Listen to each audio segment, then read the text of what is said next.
What is up? What is up? What is up? Space talk time. And time to recap the game that was supposed to go one way. I think all of us thought it was supposed to go one way, and we felt really confident about it going that way until it started to not go that way. Yes. But yeah, one of them ones, man. One of those ones today. Very frustrated, man. Very, very frustrating. But plenty to discuss with this thing, man. And I see my man Damon Brown in here early. Big time. Definitely appreciate your support. You already know that, baby. We're gonna get to that. But first I want to start off, man, just like I said, man.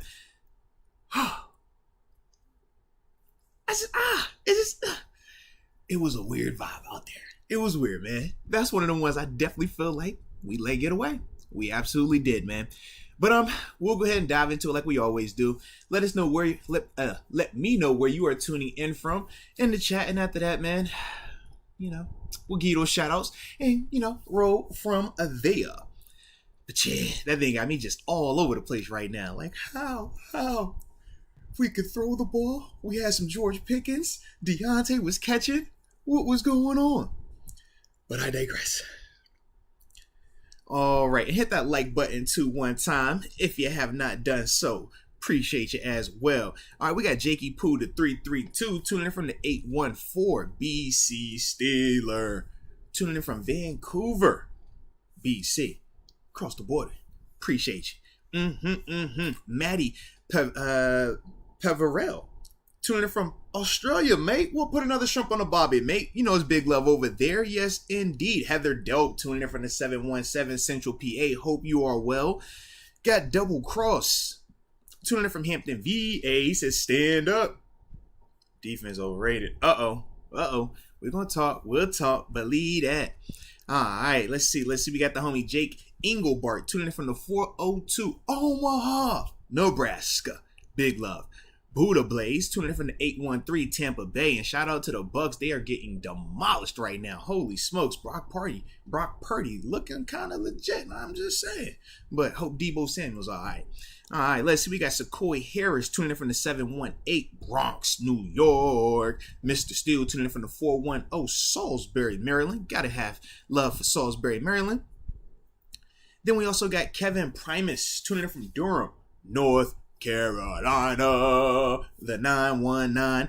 And I will end it with Darius Morgan tuning in from the 260 Fort Wayne, Indiana. Said definitely appreciate each and every one of y'all being here today. Or should I say tonight? Boy. So I think the best way or easiest way to start with this thing,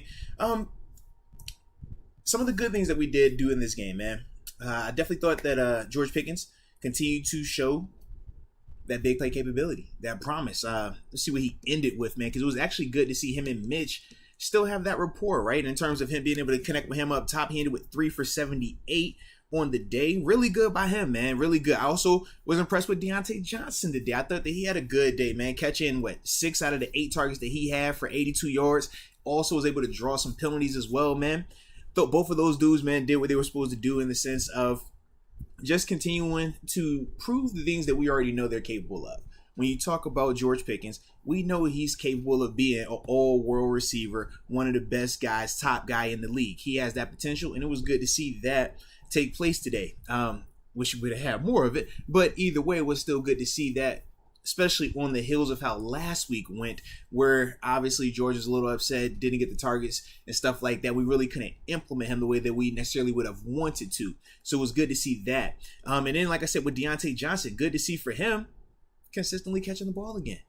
Snatching the ball out the air. Watching him on some of his routes against Marlon Humphrey, man, it was beautiful, man. It was really good to see him just continuing to take those steps of growth and stuff like that. And then also Steven Sims, man, he was another dude offensively that did some good stuff, right, with the sneaky productivity and things like that. I mean, when you're looking on the defensive side of the ball, in terms of just focusing on the good right now, because we're gonna get to the not so good, and we're gonna talk about that. But in terms of on the defense side, man, I also thought that Minka, man, I thought he stood out, man, just in terms of being really impactful and a tone setter. I mean, the hit that he had on Tyler Huntley, holy smokes. I mean, That's Minka right now, man. He's on one, baby. So get down and get laid down. That's the tempo that he's playing with, man. And I'm all for it, man, because you could just see that effort. It is contagious. Even on the play where J.K. Dobbins breaks it, for was that super long run to the start the scoring for Baltimore. Minka out there just leaving it all out there on the line, showing off the speed, and ultimately going out there and at least giving the Steelers another chance, right, to make the Ravens have to snap that ball. Now, granted, they were still able to score after that, but it was still good to see, Minka doing those type of things. Also had T.J. Watt, first sack since the injury, man. So, it was definitely good to see him back on that side in terms of getting a solo and really kicking some butt right there. And Boz, shout out to Boz. Now, we got one block. We're going to get on that too, because that's coming up. It's a lot of the negative that we're going to address, but right now we just, we're going to lead off with a little happiness, because I need some happiness, man. I ain't like how I was feeling in that stadium today. And shout out to everybody that was at the stadium, man. It was a vibe, man. Everybody I ran into, man, y'all always show love, man. Absolutely, absolutely. But it was good seeing Boz back out there, man. Obviously, we've missed him. But Matt Wright has definitely, held it down in the interim and stuff like that. But it was good to see him back out there. And then I did think as a whole for us offensively, we're going to get on the turnovers. We're going to get on that, obviously. But I thought that we moved the ball really well. And that was the other thing. Like, granted, it wasn't through the running element of it, but I definitely thought that the passing game definitely showed some promise. I mean, we were moving the ball on all three of those turnovers that we had. All three were in the red zone. I mean, it's just like, you do all the hard work, and then you get to this part, and it's like, what's happening, man? We got to get a better finish here. But I still did like the way that we were moving that ball offensively, man. I thought that really just gave us some opportunities. Granted, we didn't capitalize on them, but I felt like we were definitely able to put ourselves in position on numerous occasions in this game. And that's something that we continue to hang our hat on. I mean, that would make the fifth week now where we're seeing this offense be able to move the ball consistently. Now, this week is different than the other four because of the turnover margin, that being the big difference, and we're going to get on that. But I did feel that just being able to see our offense have that type of, okay, we can't run the ball, and we anticipated not being able to run on Baltimore because of how physical they are up front. That's a good defense. But we said even with their good secondary that you still should have some opportunities to take advantage of them, and that did show, whether you're talking George Pickens going down the yard, whether you're talking Deontay Johnson going down the yard, some of the stuff with Frymouth, and then obviously Connor had a nice play as well. So those things held true, but the big issue was the turnovers, obviously.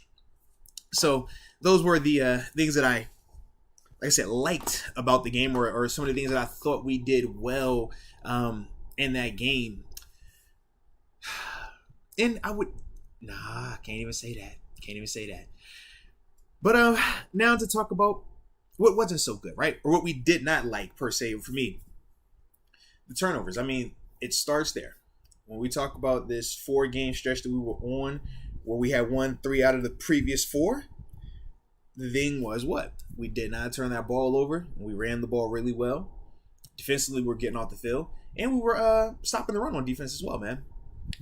But the turnover margin today, you have 3 turnovers and they're in the red zone.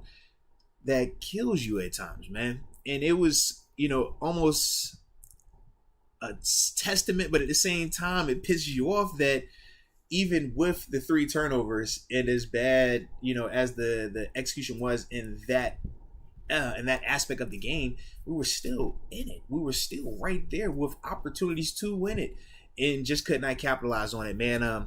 But that was the first thing, man, the turnovers. You got to be better in that department. This team, like we talked about, they are not built to have multiple turnovers and still win. And even today, you can see the growth because we were still in it. And granted, that was a compromised Ravens offense, but they were still being able to do some things against us.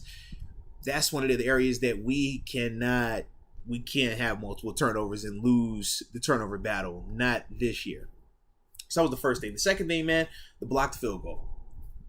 Essentially, that's the 4th turnover, right? Because that was another scoring opportunity where, it went for naught because of that blocked field goal, man. And then obviously, the field gets condensed because of that and the momentum shift with that. But literally, you're looking at 4 scoring opportunities when you're talking about the 3 picks and the blocked field goal, where points were off the board. If it's a bare minimum of just field goals in all 4 of those instances, that's 12 points you're looking at. you do the math. Even if the Boz field goal still is blocked, you still got 9 points if you're just competent and not turning the ball over in the red zone. That's a difference in the game as well, man. So very frustrating there. But then, obviously, we got more to talk about. This rush defense, man. That today was... Now, granted, we said Baltimore, because of their scheme, it can make it very challenging at times, right? We said that. But still, man, you got to be more disciplined. And honestly, there was a lot of just lack of discipline going on in terms of the run fits at the linebacker level and at the secondary level, just where guys were feeling some guys trying to do a little bit too much, guys a little bit too nosy.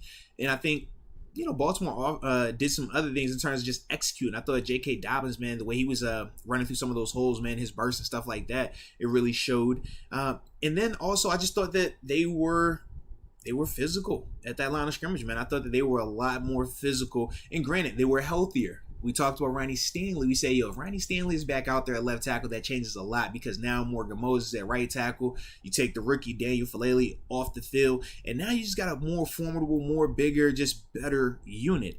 And that did show. I thought it reflected not just in terms of them winning the line of scrimmage in the run game, but even some of the pass protection stuff. Like, it was some times where we were watching this, like, man, whether it's Tyler Huntley or when they switched to Anthony Brown, it was like, man, I don't know why this dude got this much time. Like, this should not be the case right here.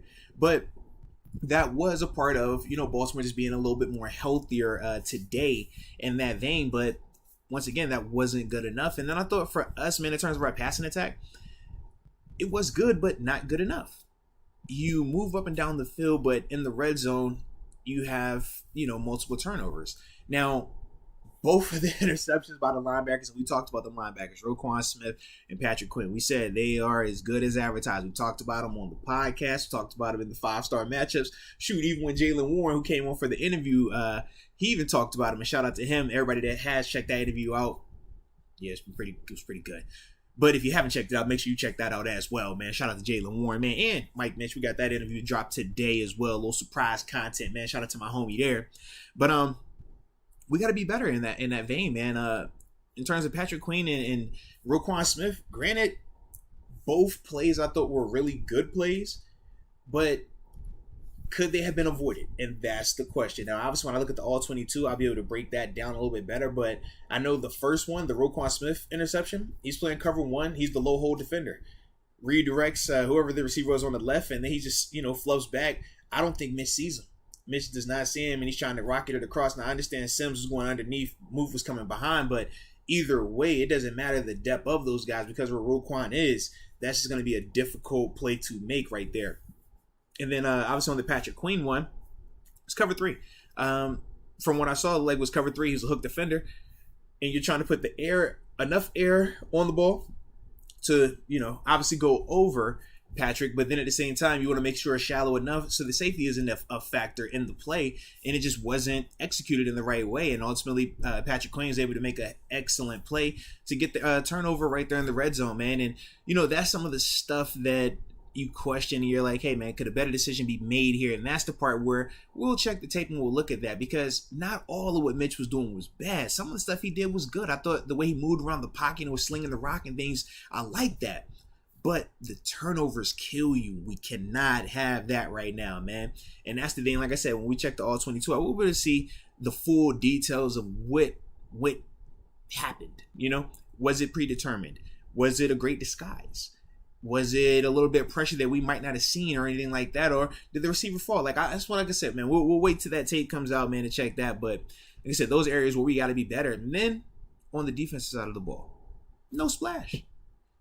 We specifically said that this was a team that we should be able to turn over. Tyler Huntley said, man, he's going to throw you one. I felt like it was some out there. It was some opportunities. But at the same time, man, they was having some open dudes, and I was not feeling that either. But we weren't able to create an interception from Tyler Huntley. We couldn't do it when it was Anthony Brown who came in. And then in terms of forcing the fumbles, in terms of whether it be strip sacks or just, getting at the ski mask way, knocking the ball out of one of these running backs and receivers. We still weren't able to do that. That was a little bit disheartening for me because I really thought that our defense would be able to at least provide that.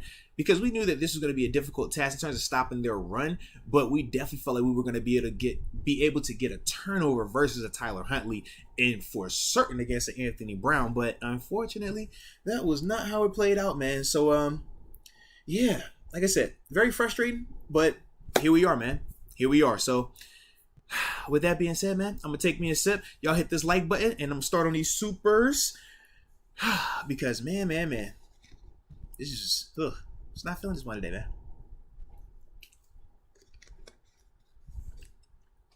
And now we got Kenny in the protocol. Hey, this is second one this season, right? Golly.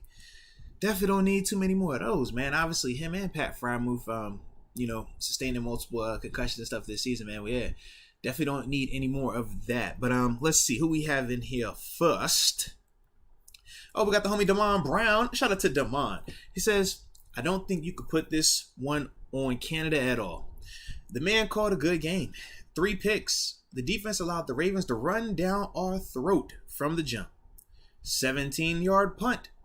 And the defense can't get key stops. They should have blown us out.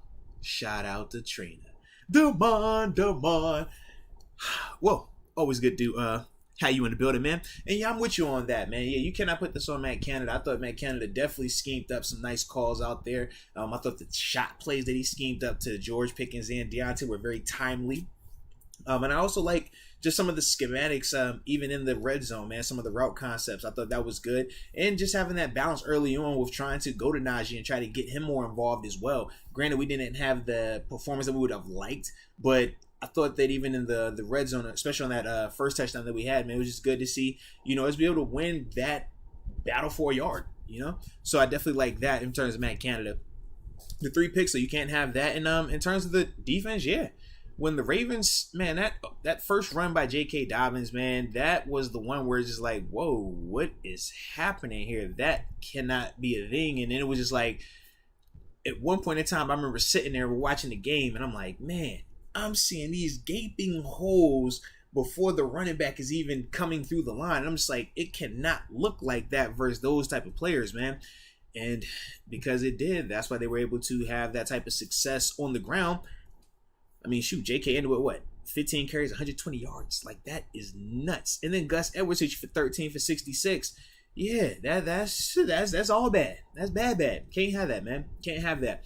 But it says some of that was their offensive line winning up front, and the other was us defensively, man, just being a little bit too nosy, not being as disciplined, not as sound or as gap sound, and you have to be gap sound versus an offense like that. It was very different this week than what we were able to do last week versus the Falcons, who run a similar thing, but like we said, they don't do it as well. And last week, Atlanta got cute. We said Baltimore wasn't going to get cute. Baltimore was going to stick to what they do, and that held true, man. That definitely held true. The 17-yard punt, I actually need to look at the film, man. They said something was going on, I guess, like with the snap or something like that. Like I said, from where I was sitting at in the stadium, I could not tell. It just looked like a bad punt. But, yeah, either way, that hurts you. It hurts you in a major way, man. It sets them up on a short field. And, yeah, man, in terms of the key stops this week, that was not really there. When the Ravens needed to run the ball situationally, they did it. When they needed to throw the ball situationally, whether it was a Tyler Huntley or Anthony Brown, they were able to do that and execute it. That cannot happen, man. So, yeah, when those type of things are happening, it is a recipe for disaster. But at the same time, the reason why I don't agree with the fact that you feel they should have blown us out, I personally feel like, man, that's more so the testament to how much we've come along. With all those bad things that happened, 200 yards on the ground, it was 16 points. With the 3 turnovers and all the disaster in terms of just not finishing drives, we still were in we still had 2 opportunities realistically at the end of the game to win it, man. Now, obviously, we know that last drive, that's the one where you're either going to be second guessing not kicking the onside kick prior to the 2 minutes, or you're cursing out the defense saying, man, we pay you guys to get this stop. You cannot allow them to get a first down. But either way, it was like, man, we had those opportunities. So It's frustrating, but at the same time, you can see where we're at. And it's like, man, this is one of those ones where this is going to be a test to see. We felt very favorable in a lot of the matchups in this game. Could we go out there and once again execute that and come out on top, knowing that, hey, we were going to be favored in this thing? And today, we just weren't able to do that. Now, does the outcome differ if it's Kenny Pickett out there versus Trubisky? Unfortunately, we will never know. And that's, a part of the game, man. But as a whole, I still feel like we're taking steps in the right direction. But this is just a reminder, a cold reminder, in the sense that turnovers, they kill you. We cannot do that because it's taking points off the board and it's allowing the Ravens to get opportunities to score. They weren't scoring touchdowns per se, but they were getting the field goals, and that just kept adding up. So, all that included right there, man. But shout out to you, Damon. Always got love, always, baby. Fun 6,000. Shout out to Fun. He says, can't even be mad at the offensive coordinator. Easily the most frustrating game of the season. Yeah, you saw how I was trying to start it out. I couldn't even get the words out. I'm just like, bro, what did we just watch? Like, that was the most weird. Like, we should be beating them. They should be whooping us. Like, what are we doing? I'm with you, man. I'm with you. We just like to make it hard for ourselves. I'm convinced that's what it is. We was like, you know what? It'll be too easy to just, keep winning. Oh, no, that makes too much sense. No. Let's go ahead and lose this one. Now we can put all the pressure on just running the table these last 4 games. Oh, yeah. Leave it to the Steelers for the dramatics. Farron Bradford, he says, arm talent is Mitch over Kenny. Ooh. But he says 8 has the right stuff between the ears. We respectfully decline your services 10 with the crying emoji. Man, it is funny, though, that you say that. This was actually the first game that we've seen Mitch turn it over. Most of the time it was what? Mitch had the great decision making. It was just he wasn't going to put the ball in harm's way. This is one of the ones where, he put that ball in harm's way, and that's the double-edged sword that you live with, right? You take the chances, you get aggressive, and sometimes it comes back and bites you in the butt. If those 3 interceptions are different in the sense of just incompletions, or maybe it's just one pick, I think it's a total different perception of Mitch today. Because, like I said, man, some of the throws that he had, man, you saw it. The mobility, you could see it. But when you're taking chances, man, especially against a defense like Baltimore, we said, man, this is not the defense that, are not good. This is a good defense. This is like, they legit over there, man. I thought that really showed, baby. I definitely did, man. But that's one of those things, man, where obviously it did not work out for Mitch. So, yeah. But we'll see when he gets another opportunity. If that is next week. Obviously, we got to see what Kenny Pickett's availability is with this concussion protocol. But, yeah, for Mitch, man, it was one of those ones where, you finally started saying, man, F it, I'm going to really keep taking chances. And, it just kind of bit him today, man. But he's still, at the same time, I thought he did some good things, man, with some of his deep ball placement. The throw, like I said, to Deontay was crazy. Like, I'm still just like, yo, I like that. And then the Pickens as well, man. Shout out to Pickens too, bro. The one he had where he's like just big boying it. Yeah, I love that right there. I love it, man. But, that's one of them things, man. That is one of those things, man. Oh, alrighty. Christian Matthias. Shout out to Christian. He says, I've seen enough of Percy Harvin III. Man, were you just saying that this game? You ain't said that all season where he's been punting really well. That's one of them things, man, where, he had a bad play. We'll see the context of it, but, yeah, he'll bounce back, man, like he's been doing this season, man. So, yeah, just relax, baby. We're going to be good. Farron Bradford, he says, Baltimore's still more physical than us. You can say that again. That was clear. They were definitely the more physical unit out there, man. The way the D-line sheds blocks for tackles is elite. Makes the inside linebacker's job that much easier. We struggle shedding blocks. Oh, yes, we absolutely do. Yeah. It's a big difference, too, man. Big difference. But they also, man, they got some big body dudes in there that have been doing this thing at a very, very high level for a very, very long time. And I think that also reflects as well. They're also a healthier bunch. And when you're talking about that type of situation right there versus our offensive line right now, who we said, man, we're improving, we're getting better, but we don't look at our group and say that they're a great group or they're a really good group. We say, no, they're a good group that has been working really hard to get there, right? And we use the word good, and it's like, depending on who you're talking to and how you're talking to them, they might not always agree with that. But yeah, when you're having that type of matchup, yeah, with the Ravens, man, it's going to be rough like that at times. Absolutely, man. And that was a big reason why I felt like they were able to, number one, shut down our rushing attack, but then their physicality on offense for their offensive line, that hurt us. And that was why they were able to really have those holes just run through and have that type of success. So, it's frustrating to see that, but that's a part of the game, man. That's a part of it, man. And hopefully for our guys, they use this. They look at this tape and they say, hey, man, who was the more physical unit out here? When we talk about how we've been getting out of these past couple of stadiums, Atlanta Falcons were more physical. Indianapolis Colts were more physical. New Orleans Saints were more physical.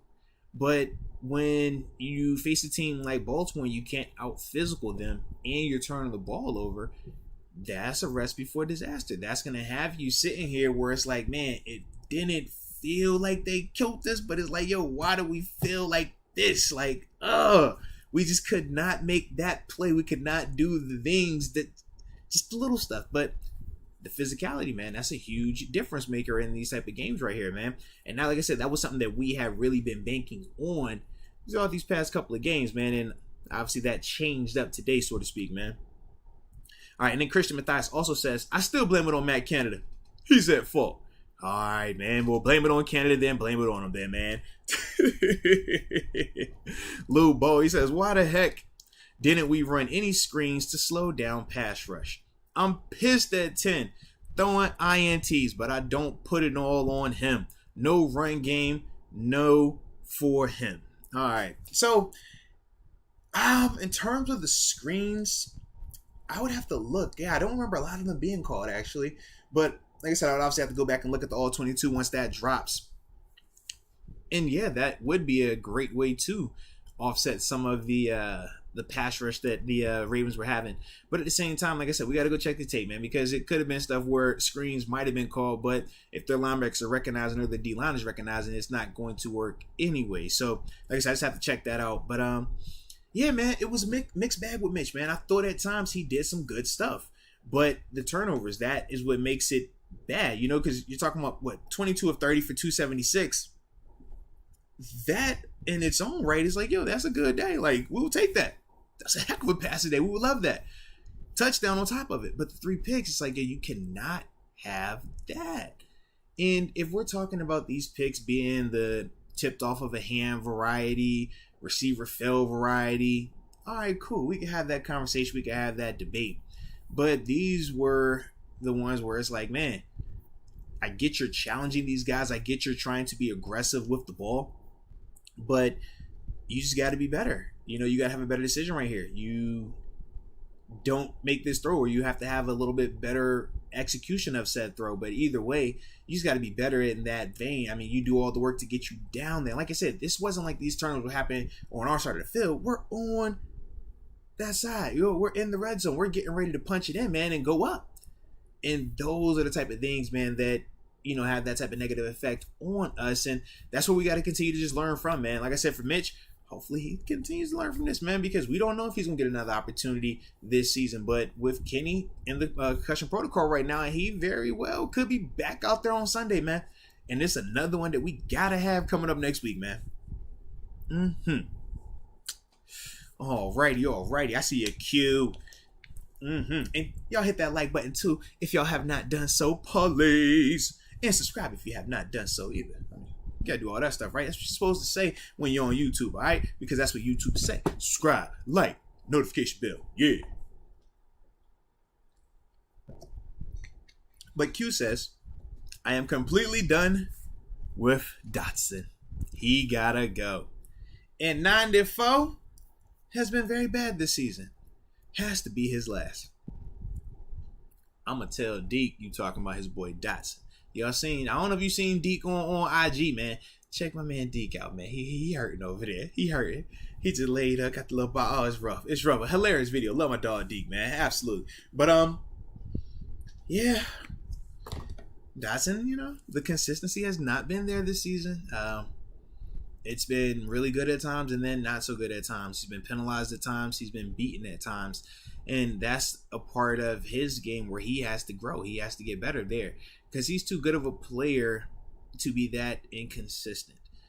You can't dominate a player or hold your own against a top-notch player and then turn around the next couple of plays and you're just getting, annihilated at times. So, yeah, I'm with you on that, man. He has to be better. But I don't necessarily say I would move on from him in terms of gotta go, but I would like to bring competition in for him, like serious competition, to see what that looks like. Not a Kendrick Green being his competition, because I think it's different. That's something that he has to get better at, man. Absolutely has to be better. And my dog Tyson, man, Alu, man, shout out to my brother, man. 2010 draft class. He's definitely slowed down a little. He slowed down this year, yeah, and it does show up. But at the same time, I do feel like they try to use him and Montravius Adams as a tandem at times to offset some of that. But yeah, it's one of those things where he had already having a little rough go at it, and that's a part of this game. When you age, sometimes it goes smooth. Sometimes it's like, all right, it's not so smooth, man. But that's just a part of it. But he's still doing some good things out there, man. But just as a whole, this defense just has to play better. Versus a unit like Baltimore, where they're going to be that type of physical and that type of, execution with it and everything like that. I mean, they look like a well-oiled machine running that rock, and it was so frustrating because we knew they were going to run the ball. I mean, they already liked to run the ball, but it was no Lamar Jackson, so it was like they really got to run the ball. And then it was no Tyler Huntley, so it was like, they're really, really, really going to run the ball. And that's the part where it's just like mind-blowing that we weren't able to just stop that. Stop the one thing that we knew they were going to do. That's the part where, like I said, man, we have to be a lot better in that department going forward. All right. Chef Buck. Shout out to Chef Buck also. He says, what a great day. Got to see you live in the Great Hall. Man, salute you, baby. It was a blast. You know how we do. And he got to meet Deke after the game. One love. Here we go, Steelers. Nah, man. Salute you, Jeff Buck, and everybody else that I did get a chance to run into today, man. We always appreciate you guys, man, when y'all pull up on us, man, say what's good. Because, man, that's what we do it for, man. Just to feel that connection with y'all. So, nah, it was dope, man. And, yeah, hope my dog Deke is doing a lot better now, man. Because, yeah, after the game, he was down bad. He was down bad. So, yeah, shout out to the Tito's for my dog, though, man. That's how you know it was bad. Deke is a White Claw guy. He had Tito's, okay? He was on the Tito's. That's how you know it was down bad, baby. So, yeah, it might be a Tito's night for all of us, okay? Whew. Damon Brown also says, do the Steelers organization own a weight room? Oh, Lord. Oh, yeah, they got to get big now. Because, yeah, Baltimore was a little more physical. And I hate to say that, man, because, it's them boys. Won't like them like that. Nah, not at all. But that's crazy, man. That's crazy. But he says, do the Steelers or do the Steelers organization own a weight room? Apparently, our D-line and linebackers suffer from muscle atrophy. Shut up. Shaking my head. Trina. I'm with you, baby. I'm with you. That was a rough one, man. Damon, it was a rough one, man. It was a rough one. The physicality was definitely lacking, man. We did not look like a unit that was prepared for that. And the crazy part is, how could you not be prepared for that? We all knew what they were going to be doing. We all knew they were going to be trying to run that rock like that, man. Very, very frustrating, though, man. Very, very frustrating. And the thing, too, that was crazy, too, man. Like I said, being down at the stadium, bro, it was a vibe, man. I felt like the Steelers rolled out the red carpet. They had everything going on today to make the in-stadium experience A1. I mean, you think, pregame stuff, right? Obviously, like I said, I was doing my interview with John Cove. Shout out to him. Legend in the game, man. Steelers Hall of Honor inductee. The interview will be dropping some point in time over the next week or so. But, he's out there. You got Joey Porter in the building, San Antonio Holmes. It's like, yo, everybody in the spot. Like, yo, I see your Louis lips. Like, it's beautiful. You got Wiz Khalifa coming out there. Lead the terrible towel wave. He performs at halftime. It was dope. Then after that, I forgot the young kid that sung national anthem. He even killed it. Had the little flyover. Like, everything was perfect. Everything was good. And then we lost. It's like, wow. It ain't even rain on us. It was supposed to rain. It ain't even rain on us, man. How everything go right except the finish, man. Just sucks, man. Sucks. But anywho, we have Farron Bradford. He says, we're going to draft this center out of Georgia and slide Cole to guard. Man, you're not tricking me into draft talk. Just said no, we ain't going there. I know I'm in my feelings, but no, we're not going there just yet. No. We're good. But I'm not opposed to any of those options. Okay, but we're not going there just yet. We got Mike Hood though. Shout out to Mike Hood. He says Mason Cole and Kevin Dotson on one play didn't block anyone, and the rusher split them. Shaking my head. I know exactly what you're talking about. Because I saw that play and I was like, bro, what just happened? So, yeah, I definitely understand what you're saying, man. 100% I do. And like I said, man, if this was Baltimore with Lamar out there, I don't think we're feeling the same. I think it's just like, nah, we still feel. If it was them three picks kill you. The 3 picks hurt. But I don't know. I think it would have just been different going into this game if it was a Lamar over there. Because at least you're feeling like, all right, we got beat like this. But Lamar Jackson was out there. So they were full strength. So they should have been able to run the ball. But hey, we minimized the passing attack, right? We did this. So everything should be good. But that wasn't the case. It's like, man, we had them down to their 3rd string quarterback. That's not a game that you lose when they start with the 2nd string quarterback. That's a game that you're supposed to leave out of that thing in flying colors and feel great. And to just see it's because of our lack of execution in certain elements, and then on defense, not being able to stop the one thing that everybody knew they were going to be doing. That's the part where it just is like, it's just nerve-wracking at times, man. But it's one of them things, man, where, you got to figure out. And the beauty is this. Context does matter. Whether you look at it as comfort being seeked, or you look at it as it being a solution, or whatever else we like to describe it as, at the end of the day, it is correctable. The 3 turnovers that we had today, are they correctable? Yes or no? They're correctable. When you talk about being fundamentally sound on defense versus some of the runs that they were doing, can you be better than that? 100% you can. And that is self-correctable. In terms of, hey, if you got the A gap, why are you looking in the C gap? If you have the C gap, why are you looking at the A gap? That type of stuff can't happen, man. When you're doing this and that ball's going over there, man, that's going to hurt you against the Baltimore Ravens team. Yeah. But like I said, that is the beauty of it, because it is correctable. It is something that you can fix in-house, and that is a beautiful feeling. But still, and to even piggyback on the correctable issues, no different when we talk about Deontay Johnson, right? Last week, Deontay Johnson, man, people were ready to crucify him because of what? The inconsistencies with his catching. But once again, self-inflicted, and it's something that he could correct. And we saw that reflected this week, man. We talk about George Pickens not getting targeted as much last week. Correctable. This week, targeted up. Looks good.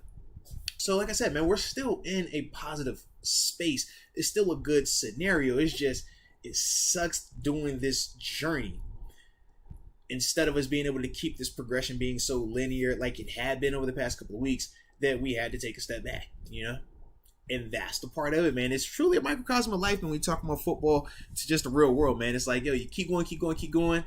All right, we fell back. All right, we keep going. All right, we took one step back. Keep going. And it's one of them things where we just got to keep sticking with this day, man. But, it's a process, though, baby. It is definitely a process. But we got the homie L_D_Big Boss tuning in. And he says, I think all Mitch picks were on 1st and 2nd. Shaking my head. Yeah, I don't even remember which down it was on. I just remember, like I said, red zone, man. And granted, the field is condensed. So when the field is condensed, it is a lot more difficult because you have to execute a lot better. These safeties are going to be a little bit more condensed down into the box. So that throw that you saw Mitch trying to make, the 3rd interception where, the 2nd interception, the one during the 2-minute drill, where Patrick Queen jumps up, makes the pick. Yeah, when you're in the condensed part of that field like that, the safety being a little bit lower might have him one to short arm it. Like I said, I just got to look at all 22 of it to get an even better picture of it. But from what I did see, that's what it looks like. It's like, man, the safety's down here because it's condensed. So can you show the touch on this throw? And he just could not do it on that particular play, man. But like I said, still a great play by Patrick Queen, man.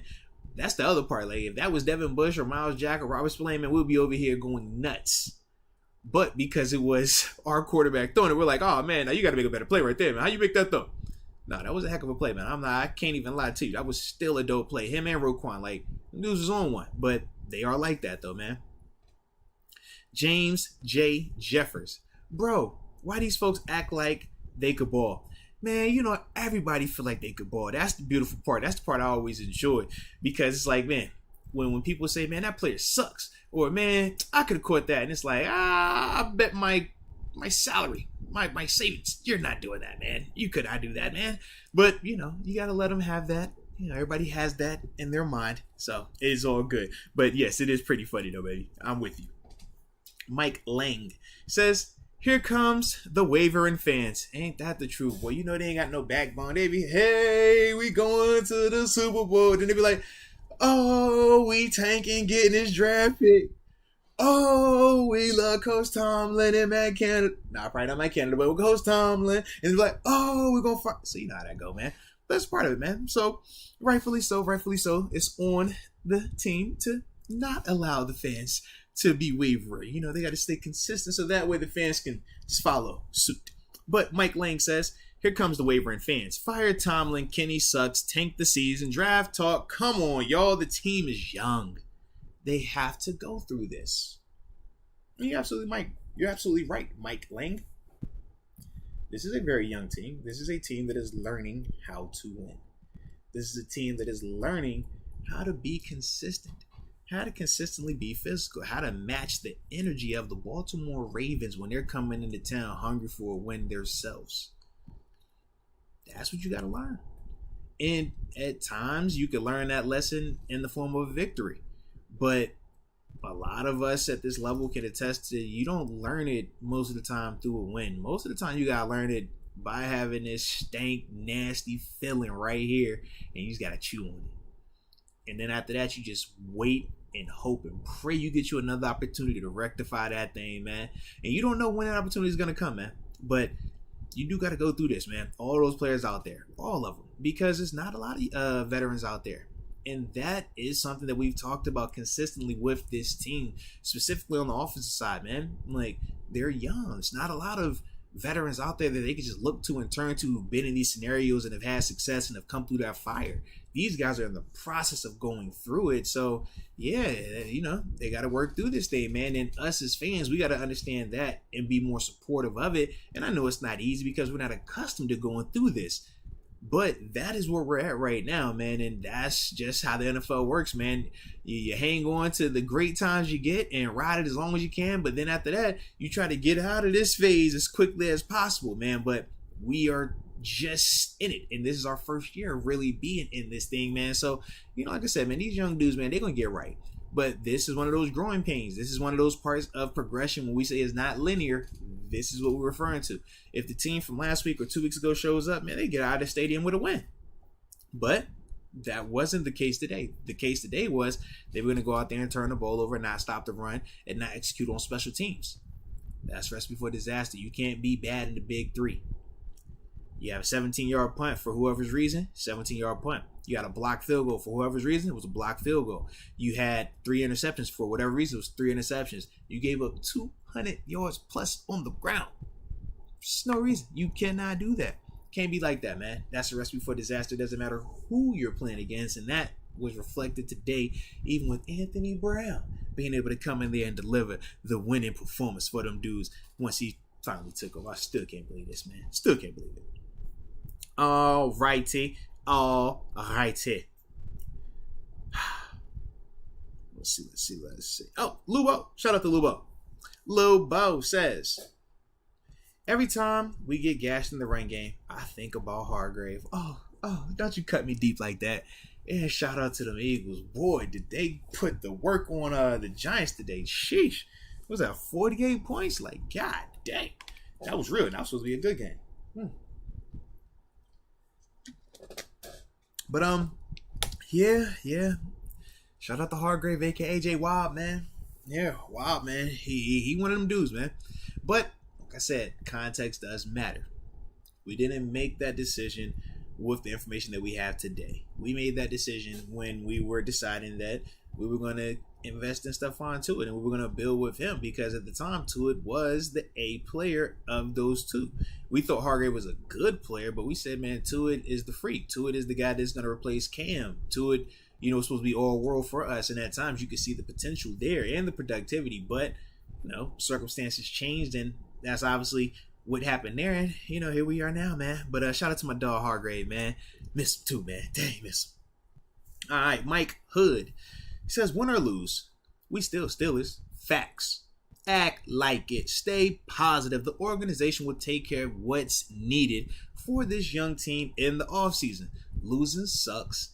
It is what it is. Mike Hood, man, you couldn't, man. You saying that thing perfect right there, baby. You're absolutely right, man. Absolutely right. Now, like I said, I'm with you on it, but at the same time, I do understand it's not easy because we're emotional, passionate fans. That's what it's supposed to be. And that's why I saw the team to be more consistent in that vein, man. But, yeah, you got to ride with it, man.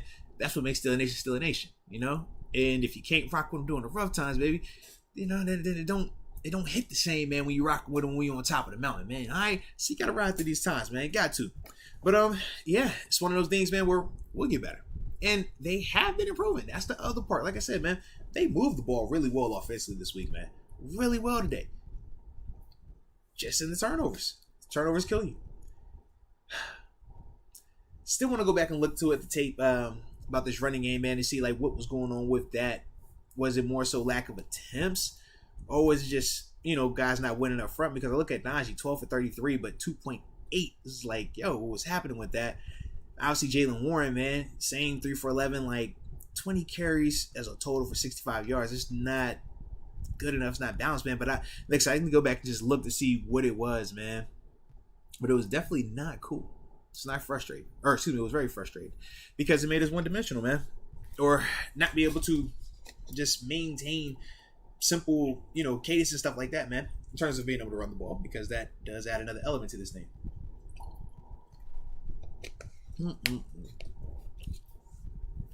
Hey, shout out to Paranoid Steelers fan, though, man. I'm glad you brought up Connor Hayward, man. Because, yeah. Shout out to Connor, man. Had a nice catch, man. Took the big time shot too at the end of that thing, man. It was really impressive to see right there with him, man. And I think we're all in agreement that TJ Watt might not really be healthy all the way. Yeah, I think that continues to show too. But yeah, yep. I think those are two takeaways that we definitely had today.